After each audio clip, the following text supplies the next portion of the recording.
Curcol, jembatan emosional yang sering berujung pada ketertarikan. Semua berawal dari hal biasa. Sebaris sapaan dalam obrolan singkat, percakapan ringan soal pekerjaan, cuaca, atau sekadar bertanya, "Lagi sibuk, enggak?" Tidak ada tanda apapun yang mencurigakan. Dua orang yang sebelumnya mungkin hanya saling mengenal sebatas nama atau rekan kerja biasa, kemudian larut dalam percakapan yang makin dalam. Lalu muncullah sesi curhat colongan, atau yang kini kita kenal dengan istilah curcol. Curcol bukan sekadar berbagi cerita. Ia adalah ekspresi jiwa yang sedang rapuh, rindu dimengerti, haus validasi.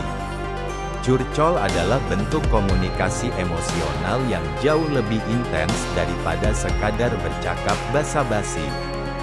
Dan ketika seseorang menemukan lawan bicara yang mendengarkan dengan tulus, empatik, dan memberi tanggapan yang bijak, disitulah bahaya dan keindahannya dimulai.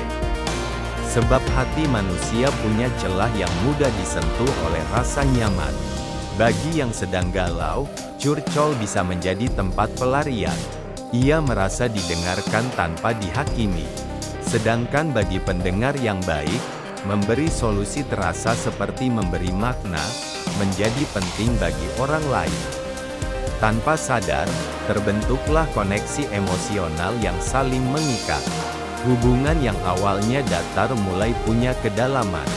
Yang semula hanya sahabat, kolega, atau kenalan mulai terasa lebih dekat dari seharusnya. Fenomena ini bukanlah hal baru. Banyak hubungan emosional yang berawal dari sekadar curhat. Bahkan, hubungan yang melibatkan orang-orang dalam komitmen resmi pun bisa goyah karena celah ini. Bukan berarti curcol harus dilarang, tetapi harus dijaga. Karena tidak semua yang mendengar cerita kita adalah tempat yang tepat untuk membuka luka. Dan tidak semua yang menjadi pendengar setia itu bebas dari rasa. Apalagi ketika curcol dilakukan berulang kali, intens, larut malam, dan diiringi balasan yang membuat hati tenang.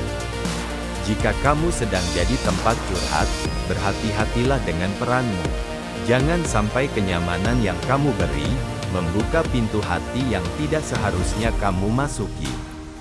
Dan jika kamu yang sedang curhat, pastikan kamu tidak sedang menggantungkan penyembuhanmu pada kehadiran seseorang yang bukan milikmu, atau yang kamu sendiri belum pahami perasaannya.